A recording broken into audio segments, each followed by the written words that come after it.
Ma'asyiral muslimin yang dimuliakan Allah Subhanahu wa taala. Di malam hari ini kita akan membahas tentang 10 wanita yang sangat malang nasibnya. Dia terlaknat dan terancam masuk neraka. Padahal seorang wanita itu, Nabi SAW menghabarkan kepada kita lebih mudah untuk masuk surga dibandingkan laki-laki. Berdasarkan sabda Nabi SAW, "Idza shallatil mar'atu khamsaha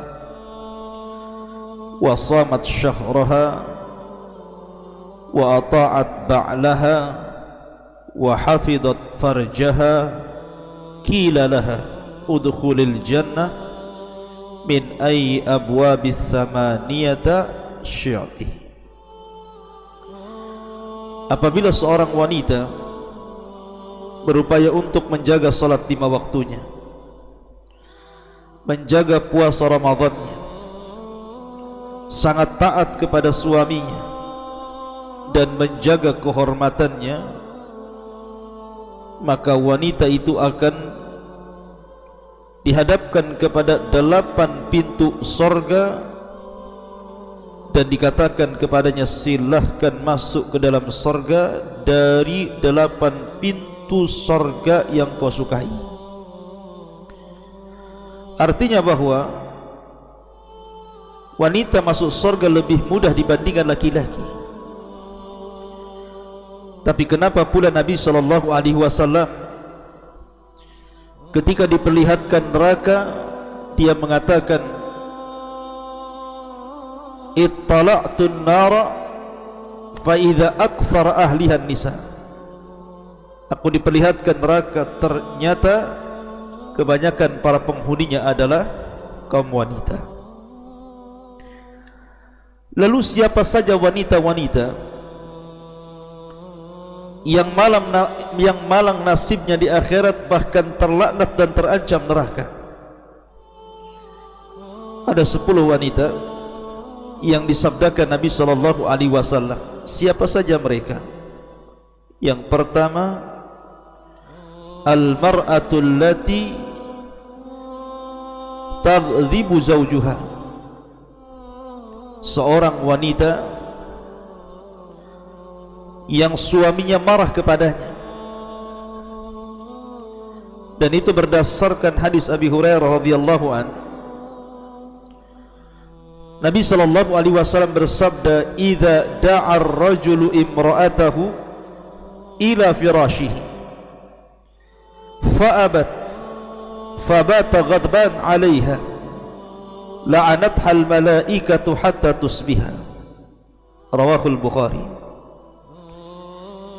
Apabila seorang suami memanggil istrinya untuk berhubungan suami istri, tiba-tiba kemudian wanita itu atau si istri itu menolak ajakan suaminya, sehingga suaminya marah, sehingga dia tertidur di atas kemarahannya, maka para malaikat akan melaknat wanita itu sampai di waktu subuh. Hadis ini dikeluarkan Imam Bukhari. Subhanallah. Jadi Allah Subhanahu wa taala ketika menciptakan malaikat, maka ada malaikat-malaikat itu yang bertugas dan ditugaskan Allah hanya untuk melaknat. Dan salah satu orang yang akan dilaknat para malaikat adalah wanita yang membuat emosi suaminya, yang membuat marah suaminya. Ini yang pertama. Yang kedua, nisaun kasiyatun ariyat, wanita yang berpakaian tapi telanjang. Dan itu berdasarkan Abi Hurairah radhiyallahu an, Nabi sallallahu alaihi wasallam bersabda, "Sinfani min ahli nar lam arahuma." Ada dua kelompok, kata Nabi sallallahu alaihi wasallam, termasuk penduduk neraka, dan aku tidak pernah melihatnya. Maksudnya Rasul tidak pernah melihat dua kelompok ini di zamannya.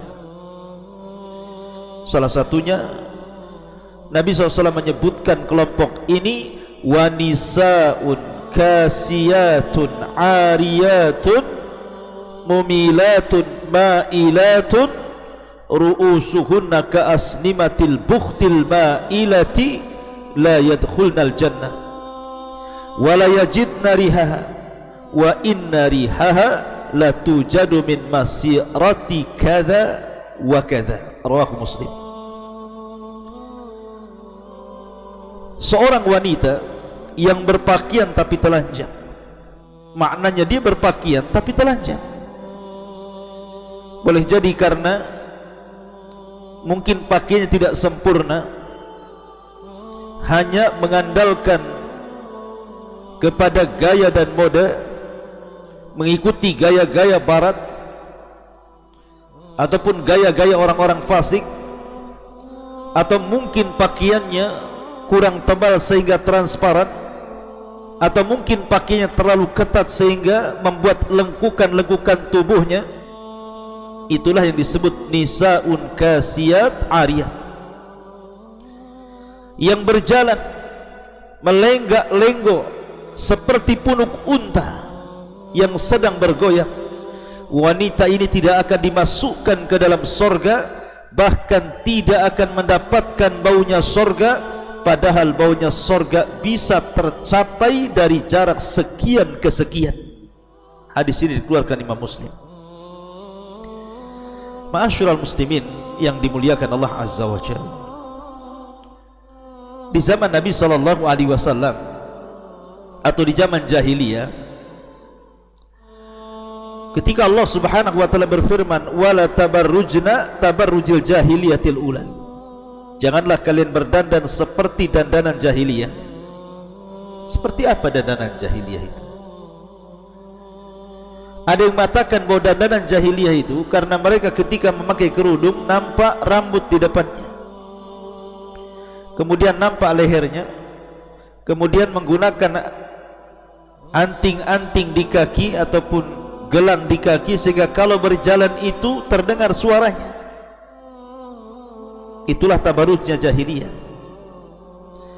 Tapi di zaman sekarang bukan hanya sekedar membuka leher, membuka depan kepala, bahkan semua kepalanya terbuka, bahkan semua badannya terbuka. Na'udzubillah.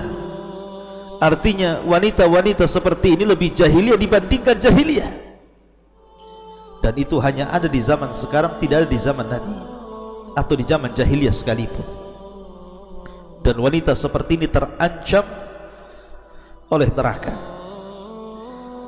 Yang ketiga, al-mutasyabbihat minan nisa'i birrijal, wanita-wanita yang ingin menyerupai laki-laki. Dan itu disebutkan dalam riwayat Bukhari dari Abdullah ibn Abbas radhiyallahu anhuma, Nabi sallallahu alaihi wasallam bersabda, la'anallahu al-mutasyabbihina minar rijal bin nisa wal mutasyabbihati minan nisa'i birrijal. Semoga Allah melaknat laki-laki yang menyerupai perempuan ataupun perempuan yang menyerupai laki-laki. Lihat di zaman sekarang, pakaian wanita itu terkadang persis seperti laki-laki. Biasanya kalau perempuan itu kan identik pakai abaya, tidak ada lengkukan kakinya, betul-betul lurus pakaian dari atas sampai ke bawah. Tapi di zaman sekarang lihat, banyak wanita-wanita yang menggunakan levis, celana jeans, celana ketat, kaos laki-laki, bahkan dipotong rambutnya ala laki-laki, bahkan cara jalannya pun seperti laki-laki, cara bicaranya seperti laki-laki. Maka wanita-wanita seperti ini terlaknat, karena wanita ini punya tabiat, kelembutan, rasa malu. Itulah tabiat wanita. Ma'asyiral muslimin yang dimuliakan Allah Azza wa Jalla. Kemudian yang keempat, an-nahi'atu, wanita-wanita yang suka niyaha. Apa itu niyaha? Niyaha itu artinya menolak takdir saat orang-orang yang dicintainya meninggal dunia.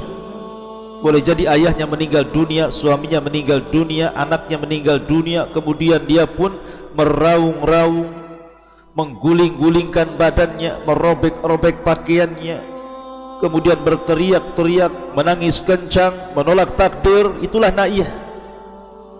Naihah. Nabi SAW bersabda, laisa minna man latamal khudud wa syaqqal juyub wa da'a bidakwal jahiliyah, rawahul Bukhari. Bukan termasuk umatku, kata Rasul, orang yang memukul-mukul pipi, merobek-robek pakaian ataupun pesak ataupun berteriak-teriak ala jahiliyah saat ada musibah yang menimpanya. Maka niyahah itu tidak dibolehkan, haram hukumnya, karena akan mempengaruhi si mayat,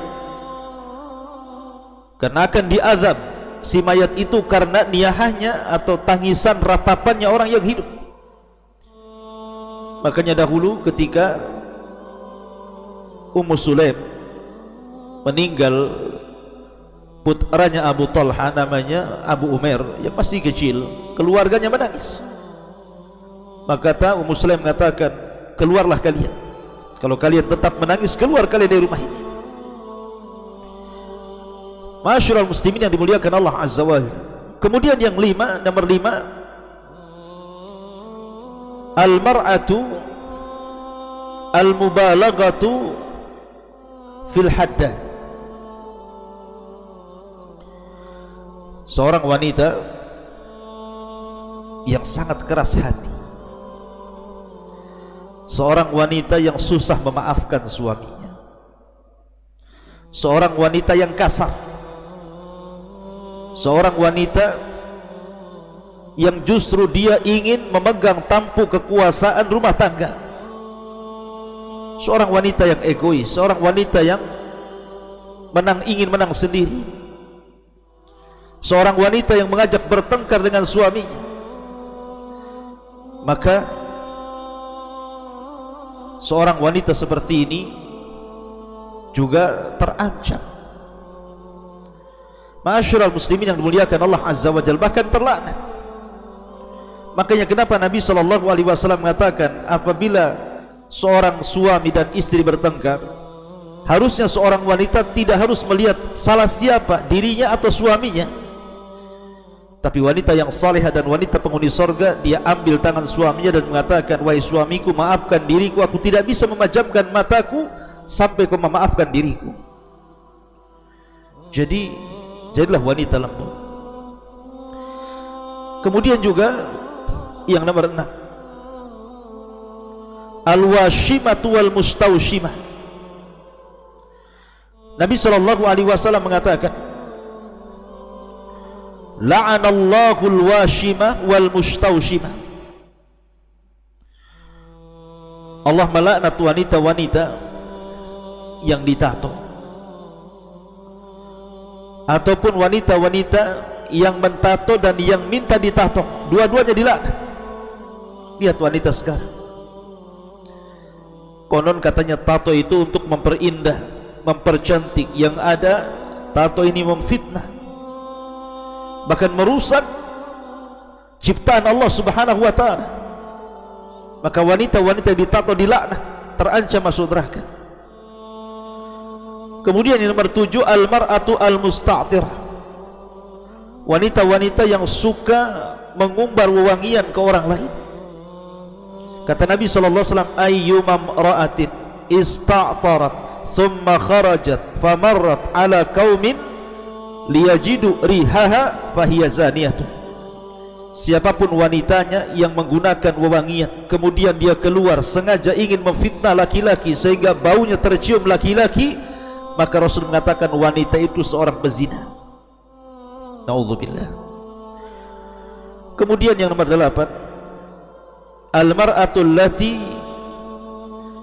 tatlubu talaqa biduni udhrin syar'i, wanita yang memaksa meminta talak kepada suaminya tanpa ada uzur.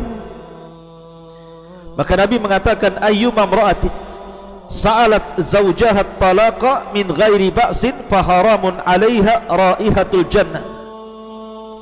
Siapapun wanitanya yang meminta kepada suaminya untuk diceraikan tanpa ada alasan, maka haram padanya bau surga. Apa alasan? Apakah hanya alasan dunia Anda minta cerai?